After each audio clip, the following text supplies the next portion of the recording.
नमस्कार, स्वागत है आपका अपना प्रदेश उत्तर प्रदेश में। मैं हूं आपके साथ सचिन चौहान। बात होगी तमाम खबरों की, लेकिन बुलेटिन की शुरुआत बड़ी खबर से कर लेते हैं और ये बड़ी खबर सामने आ रही है। ज्ञानव्यापी सर्वे पर हाईकोर्ट में कल सुनवाई ये होनी है। एएसआई सर्वे पर हाईकोर्ट में कल दोबारा से सुनवाई होनी है और पुराने लंबित मामले में 28 अगस्त को यह सुनवाई ये हुई और जस्टिस प्रकाश पाडिया के सिंगल बेंच में यह सुनवाई होनी है। तो बड़ी अपडेट इसमें सामने आ रही। देखिए, आज उम्मीद थी, लेकिन अब जो है इसमें सुनवाई कल ये होनी है, तो ये बड़ी अपडेट सामने आ रही है।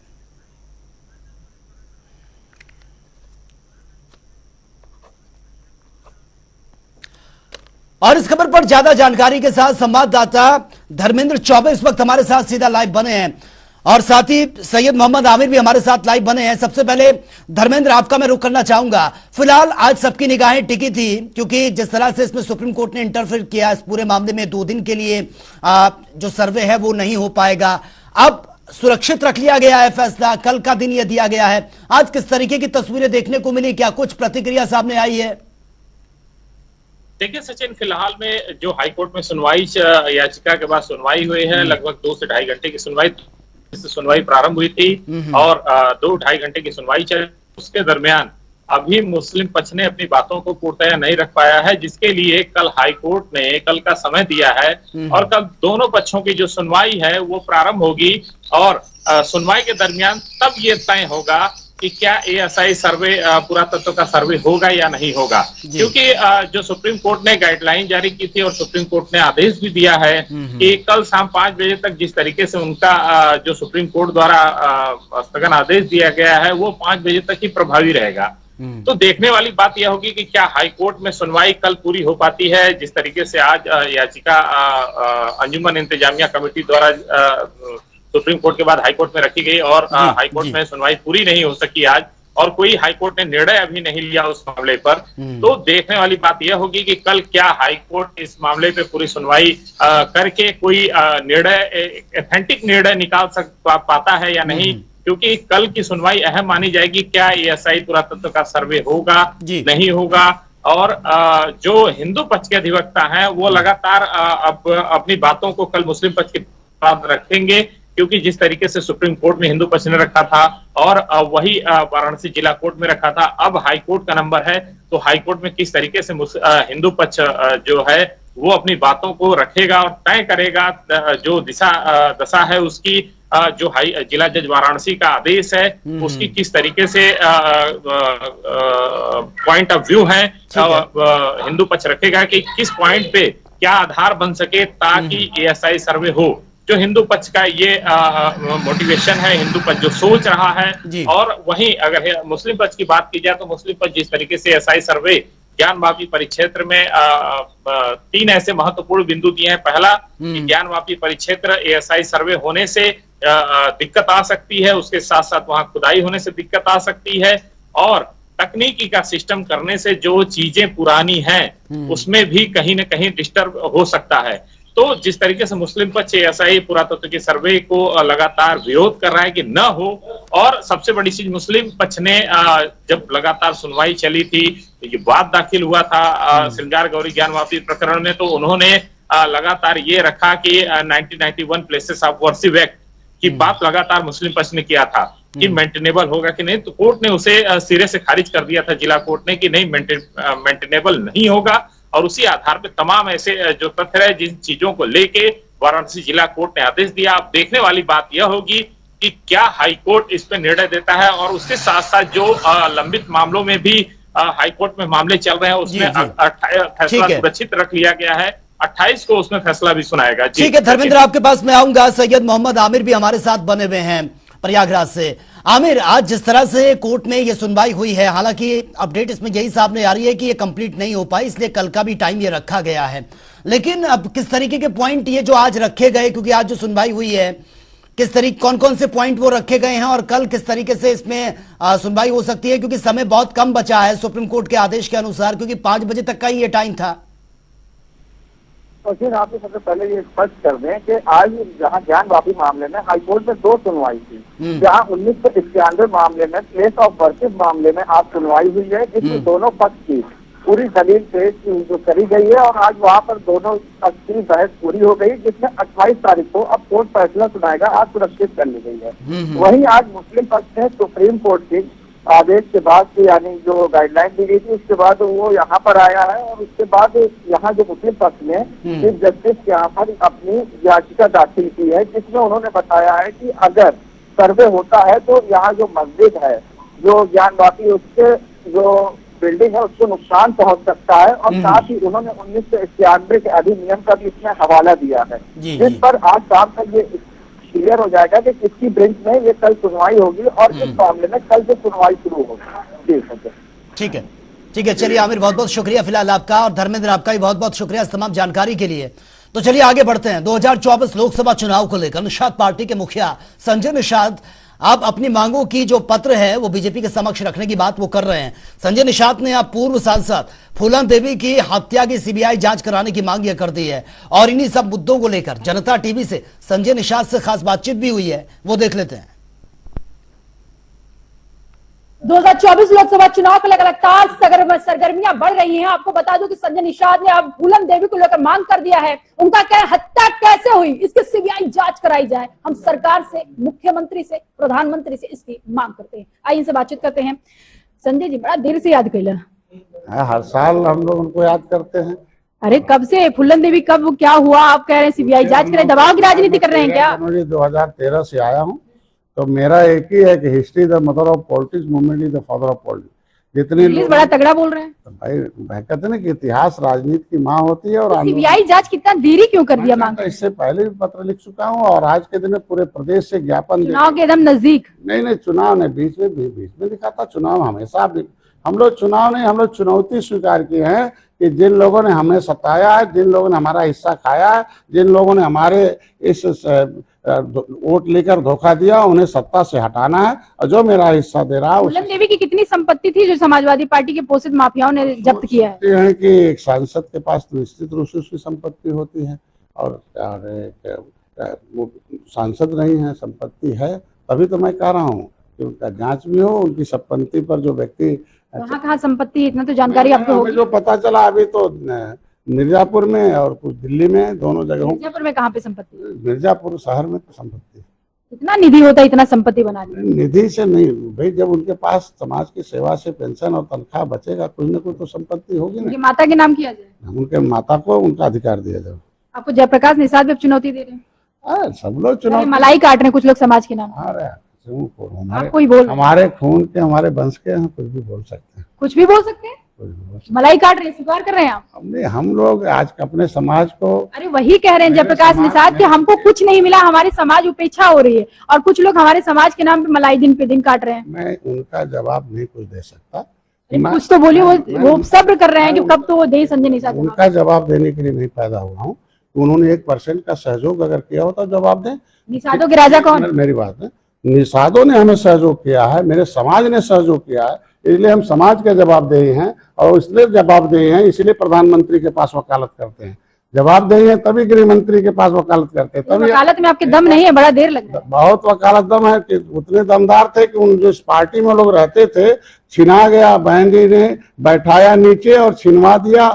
तालघाट नदी आरक्षण सब बोली नहीं निकलती थी। आज बुलाए जाते हैं, वकालत करता हूँ, नीति बनवाता हूँ, बजट लाता हूँ, उनके लिए कानून बनवाया। देखिए मछुआ कल्याण कोष किया है। इसीलिए कुछ लोगों को जो विपक्षी है, जिनको हम लोगों ने सत्ता से हटाया है, वो तरह तरह के षड्यंत्र करते हैं, तरह तरह काम करते हैं। तो उनको संजय निषाद सुनिए ना जरा, आप ही बोल लीजिएगा। अरे सुन तो लीजिए। ओहो सुनिए तो। हमारी आज का जो प्रेस कॉन्फ्रेंस उस पर बात करिए कि 3 बातों पर प्रेस कॉन्फ्रेंस है कि आज के दिन में फूलन देवी की कभी आवाज उठाए हों, कभी पत्र लिखे हों, कभी हमने तो अभी किसी के साथ खड़े रहे हों, कोई एक लाइन का कानून बनवाया। जयप्रकाश निषाद बहका नहीं पाएगा। मेरी बात समझ, किसी कोई नहीं बहका पाएगा। मैं कहता मेरे समाज का नेता न बहकेगा, न तो समाज बहकेगा। आरक्षण दिला लेंगे 2024 में, बस ये बताइए। मैं जब जीत दिला सकता हूँ, आरक्षण खाने वाले लोगों को सत्ता से हटा सकता हूँ, तो मोदी तक कितना समय लगेगा? मोदी तक पहुंच सकता हूं, तो संवैधानिक तरीका है। वकील वकालत करता है, मैं शिक्षा पहले जरूरी था, मान सम्मान स्वाभिमान रोटी कपड़ा और मकान,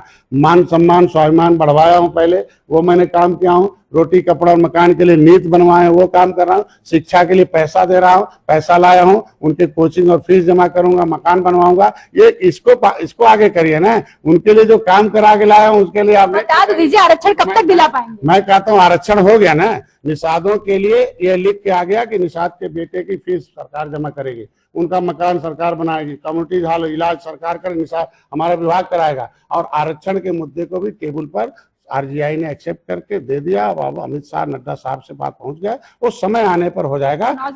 हमारा समय 70 साल बेईमानों को साथ दिया जिन्होंने हमारे को उसको बर्बाद को फाइल गायब किया है, तो जो काम कर रहे हैं मोदी जी उनके साथ भी समाज। संजय निषाद जी, आखिरी सवाल, आखिरी बात यही कहूंगी कि तरकीब बहुत अच्छा है सवालों को काटने का आपका।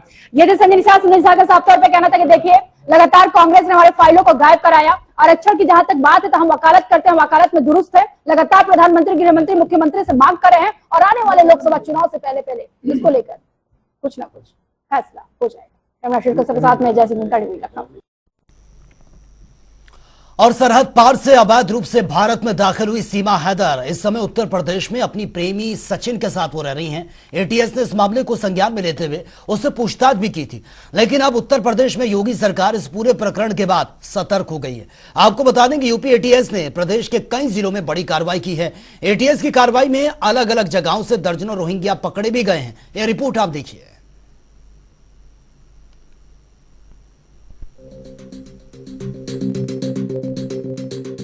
सरहद पार से अवैध रूप से भारत में दाखिल हुई सीमा हैदर इस समय उत्तर प्रदेश में अपने प्रेमी सचिन के साथ रह रही हैं।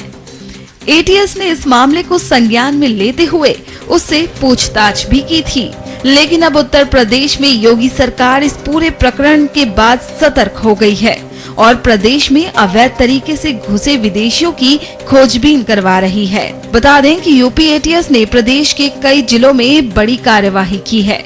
एटीएस की कार्यवाही में अलग अलग जगहों से दर्जनों रोहिंग्या पकड़े गए हैं। एटीएस की जांच में गिरफ्तार किए गए रोहिंग्यों को अलीगढ़ थाने में रखा गया है, जिनसे पूछताछ की जा रही है।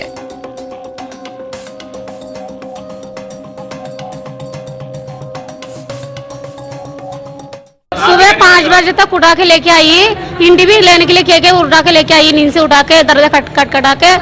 तो बच्चा भी आई हमारे साथ, हमारे हस्बैंड नमाज पढ़ने गई, आया नहीं, तो हमारा बच्चा लेके आने के साथ साथ अलग कर दिया। हमारा बच्चा अभी तक हमारे हाथ में दिया नहीं। आप लोग कहाँ के रहने वाले हैं? हम मैं रोहिंग्या की है। कब आए अलीगढ़? अलीगढ़ में 2015 में आई। कितने लोग? यहाँ तो बहुत सारा लोग है, यहाँ भी अभी तो 25 लोग है। जिस टाइम हमारे देश में लड़ाई चल रहा है, इस टाइम हम लोग सब लोग भाग के आइए। कम किधर गई मालूम नहीं सर। काम करते थे? जी सर, कुछ सर इधर काम करती है, कंपनी में काम करती है, अभी बेलदारी कर रही है, कंपनी में करने नहीं दे रही। जी काम करते थे? जी, क्या? पहले गोश्त की कंपनी में काम करती है, अभी करने नहीं दे रही है काम, तो अभी बेलदारी में काम कर रही है। सुबह तक खैर रात को भी खाना खाया नहीं, घर पे चावल नहीं, इसलिए तो बेलदारी किया, बेलदारी ने पैसा दिया नहीं। सुबह यहाँ सुबह पुलिस वाला ने सब दरवाजा खटखटा के जाके लेके आई सर। तो हमारा अपने देश भी सुकून नहीं है, यहाँ पे सुकून से रहना नहीं देगी, तो हम लोग सब लोग गोली लगाने के लिए तैयार है। गोली लगा देने के लिए हम लोग बिल्कुल कट्टा में गोली लगा देने के लिए तैयार है। हमारे बच्चा किधर लेगी मालूम नहीं सर। सुबह तक 2 बच्चा है, कपड़ा भी पहना नहीं पाई। अलीगढ़ मखदूम नगर में रह रहे थे, 12 साल हो गए। कितने लोग? करीबन अभी तो है 20-25 फैमिली। कहाँ से आए थे? मेहमान। अब 12 साल पहले। अब क्या हुआ है? यहाँ आज सुबह पता नहीं क्या हुआ इन्हें, सुबह 5 बजे सबको उठा लाए। कौन? पुलिस वाले। क्या क्या किया? कुछ नहीं बोला, बस गए सुबह उठा के ले आया, चुपचानी से उठा के लिया, ऐसे थाने में, कोतवाली थाने में रोका, फिर वहाँ से यहाँ ले आए। यहाँ क्या हो रहा है? कुंटेस। अच्छा, क्या कह रहे हैं आप? कुछ ना कह रहा, तो कह रहे हैं कि कोई जमानत में छुड़ा हुआ तो सही है, वरना जेल में। महिला कितनी है? महिला है 10-15 महिला, पुरुष 8 है। और मैं म्यांमार से आया हूँ और यहाँ पे हम सब लोगों को पकड़ लिया है, यहाँ मुकदुम पीपल का गली से, अलीगढ़, यूपी अलीगढ़। तो यहाँ पे सुबह से खाना पीना नहीं खाया, ऐसे हालत में पड़ा है यहाँ पे। म्यांमार से 13 साल करीब हो गया सर। कितने लोग? 20 फैमिली है सर। क्या करते हो? मीट फैक्ट्री में काम करते हैं और चर्बी वगैरह फेंकते हैं उधर मीट फैक्ट्री में। सभी लोग मीट फैक्ट्री में काम करते हैं? जी सभी लोग करते हैं वहाँ। अब महिलाएं कितनी हैं? महिलाएं कितने हैं ये तो मालूम नहीं है सर। टोटल कितने लोग हैं? टोटल तो 20 फैमिली है, यही मालूम है सर। कौन लाया है? कहाँ से? बर्मा से सर। बर्मा से तो अपना आप आ गया सब लोग, ऐसे ही लोग आना जाना कर रहे हैं तो उन लोगों के साथ आ गए, दलाल वाला के साथ। तो मैं छोटा था सर, मैं 7 साल का था उस टाइम आ गए यहाँ पे। मुझे कैसे आया, कैसे बॉर्डर क्रॉस किया ये मुझे मालूम नहीं है, सब याद नहीं। गिरफ्तार क्यों किया है? गिरफ्तार कोई कसूर नहीं है, ऐसे ही बिना फालतू के ऐसे ही जाके सुबह अचानक जाके पुलिस वाला ले जाके ऐसे ही पकड़ के गाड़ी में बिठा के लेके आया। जी सर। अब क्या कहेंगे, आप कह रहे कि जमानत हो गया, हमें वहाँ जेल में डाल दिया जाएगा, ऐसा बोल रहे हैं सर। उत्तर प्रदेश के मथुरा में भी 29 रोहिंग्यों को यूपी एटीएस द्वारा पकड़ा गया है। ये सभी अवैध रूप से बांग्लादेश से बॉर्डर क्रॉस कर भारत आए थे और यहाँ पर झुग्गी झोपड़ियों में रह रहे थे। सीमा हैदर इन दिनों रोहिंग्यों के लिए मुसीबत बन गई है, क्योंकि जैसे ही इसके अवैध रूप से पाकिस्तान से भारत आने की खबर आग की तरह फैली, तभी इन रोहिंग्यों पर एटीएस की जांच पड़ताल शुरू हो गई।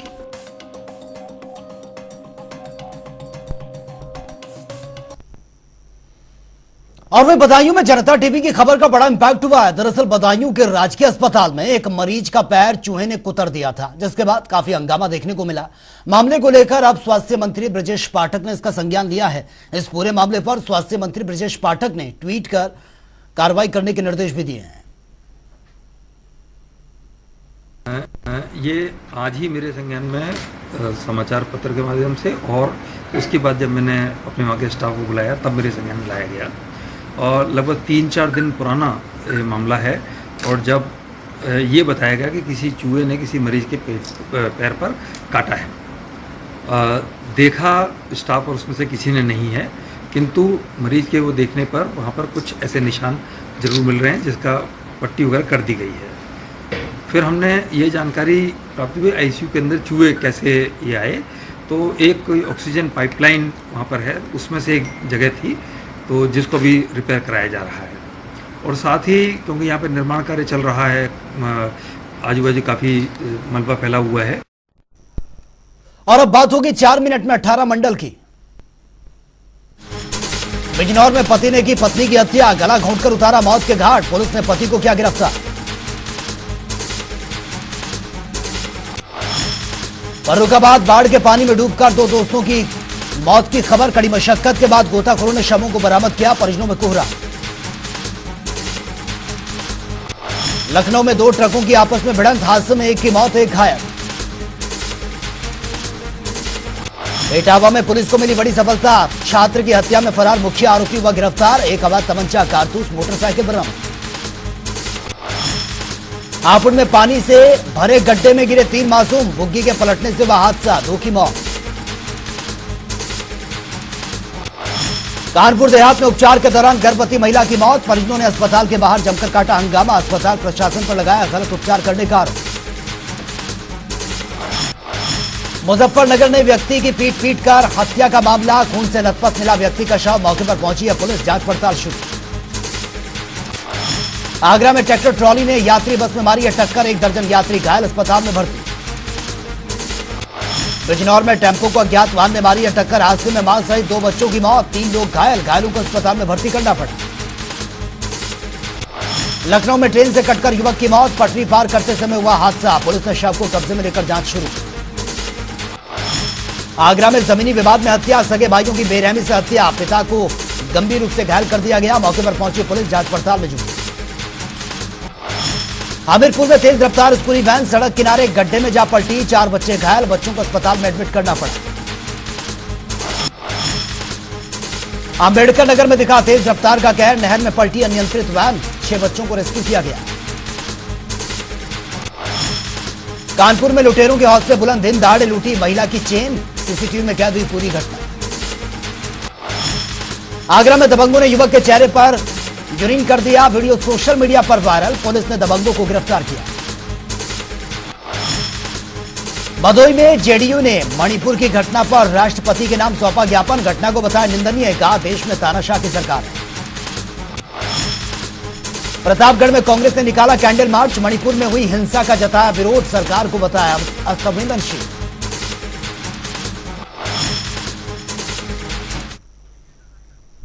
तो फिलहाल इस बुलेटिन में मेरे साथ इतना ही, लेकिन तमाम खबरों के लिए आप बने रहिए जनता टीवी के साथ। नमस्कार।